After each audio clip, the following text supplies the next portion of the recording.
두 아들을 불러오게 하라. 그래서 에브라임과 므낫세가 이제 나옵니다.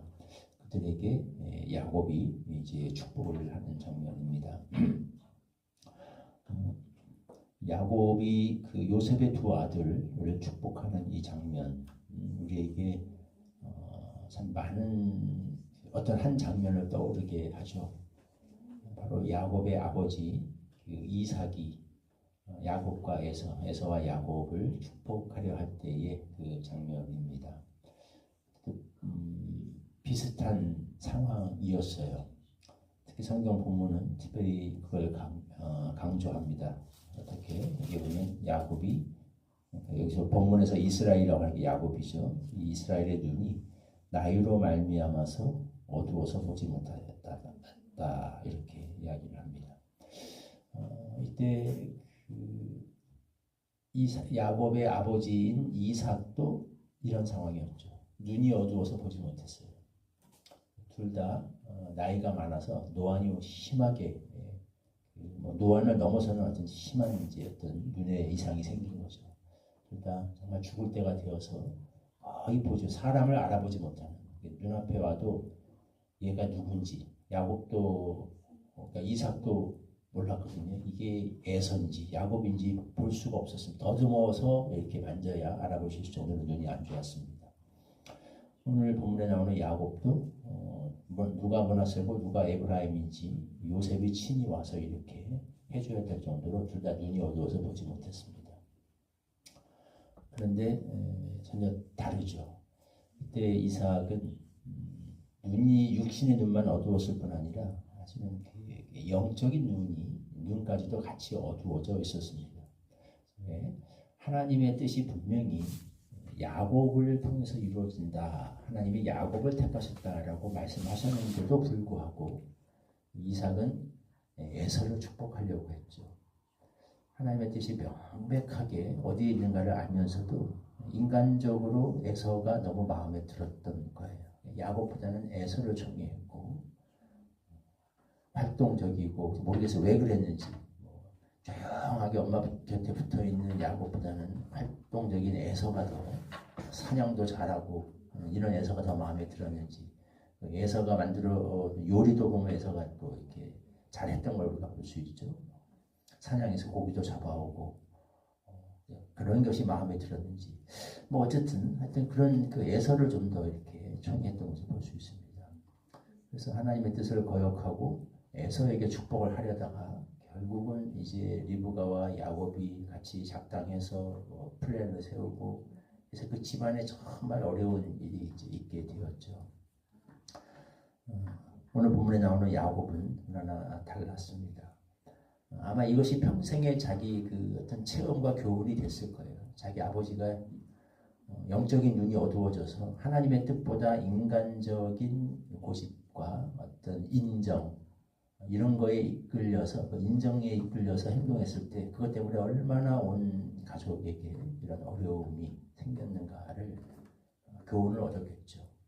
그래서 야곱은 같은 실수를 반복하려 하지 않습니다. 그래서 하나님의 뜻이 어디에 있는가, 물론 본문에 하나님이 말씀하셨다는 얘기는 없지만 야곱이 이렇게 행동하는 것을 볼 적에 하나님이 그에게 그 뜻을 분명히 말씀하셨던 것이 분명합니다.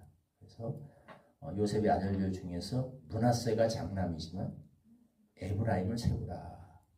하나님의 축복이 에브라임을 통해서 흘러갈 것이다. 장자권이 므낫세가, 육신의 장남 므낫세가 아니라 에브라임, 차남 에브라임을 통해서 장자권이 흘러가게 될 것이다. 하나님이 그렇게 말씀을 하셨겠죠. 그러니까 야곱이 이러겠죠. 그래서 야곱은 명확하게 에브라임에게 안수해서 에브라임을 장자로 세웁니다. 요셉이 그걸 보고 되게 이렇게 안 좋아했어요. 아버지 그렇게 하지 마십시오. 아버지가 눈이 좀 안 좋아서 그런가 보다. 그래서 손을 이렇게 바꿔서 이쪽, 이 므낫세가 장자가 이쪽에 있습니다. 그쪽에 오른손을 얹으십시오. 라고 했는데도 야곱은 명확하게 말합니다. 아니다. 육신의 눈은 어두워도 분명히 지금 알고서 이렇게, 눈이 안 보여서 실수한 게 아니라 명확하게 야곱은 하나님의 뜻에 따라서 에브라임에게 오른손을 얹어서 축복을 하고 있는 것이다 라고 이렇게 이야기를 하게 되죠. 이 야곱의 그 평생에 걸쳐서 깨달은 교훈이 여기서 이렇게 나타나고 있는 것을 우리는 보게 됩니다. 야곱은 분명하게 체험을 통해 깨달았어요. 인정에 이끌려서 자기 욕심에 이끌려서 그렇게 행동하는 것이 나중에 얼마나 큰 이제 대가를 치르게 되는가라는 것을 야곱은 철저히 깨달았습니다.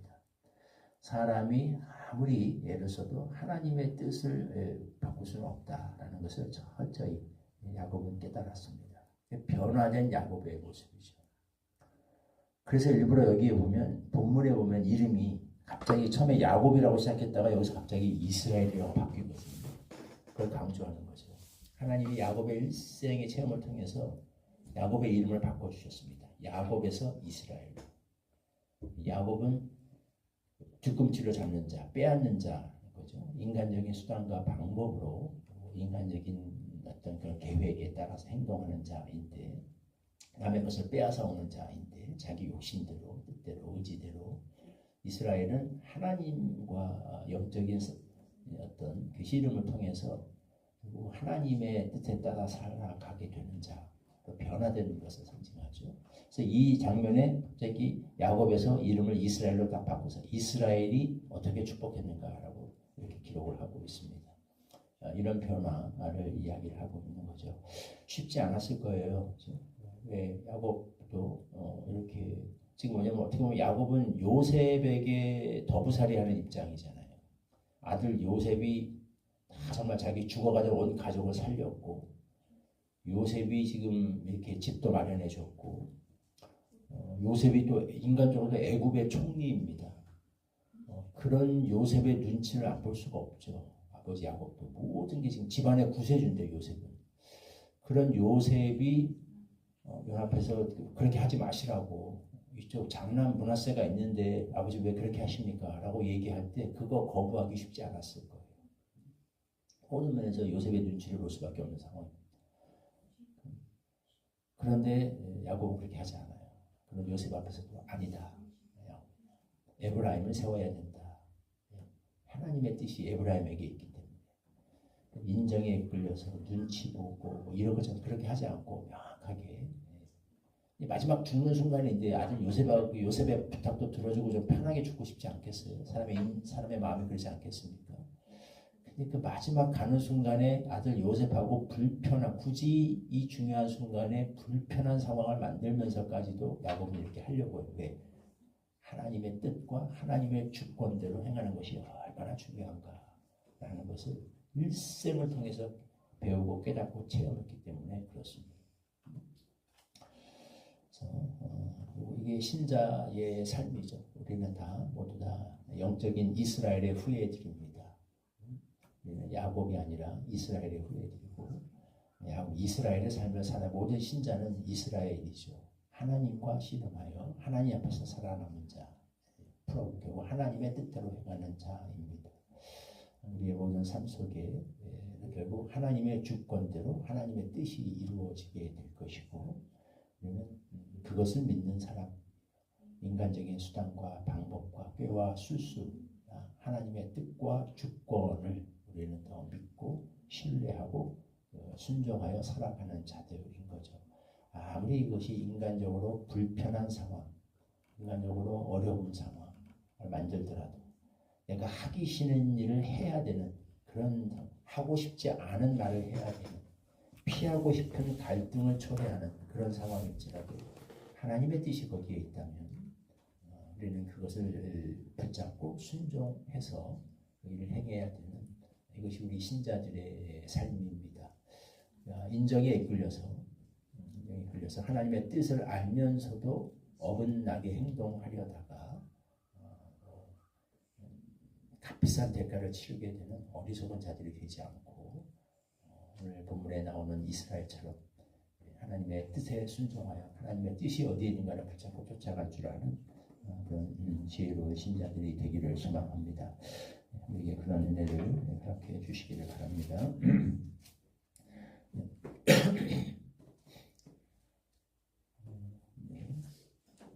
19절 말씀 같이 한 목소리로 읽겠습니다. 시작. 그의 아버지가 허락하지 아니하며 이르되 나도 안다 내 아들아 나도 안다. 그도 한 족속이 되며 그도 크게 되려니와 그의 아우가 그보다 큰 자가 되고 그의 자손이 여러 민족을 이루리라 하고.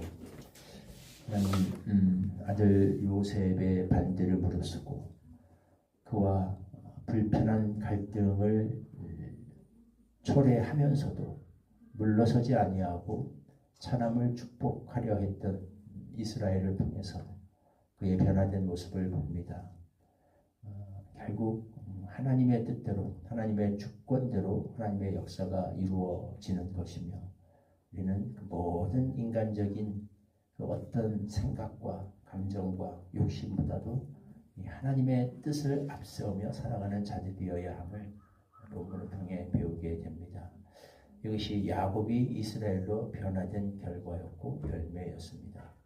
하나님 우리도 이 이스라엘과 같이 그 어떤 것보다도 하나님의 뜻이 최우선이 되게 하시고 하나님의 말씀이 최고의 기준이 되게 하시고 하나님을 통해 우리의 욕심이 실현되는 것이 아니라 우리를 통해서 하나님의 뜻이 실현되기를 가장 원하고 소망하고 기도하며 살아가는 자들이 되게 하여 주옵소서.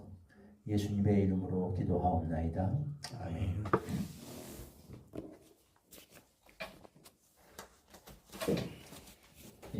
488장 찬송 1절 부르시고 주님 가르쳐 주신 기도로 기도하겠습니다.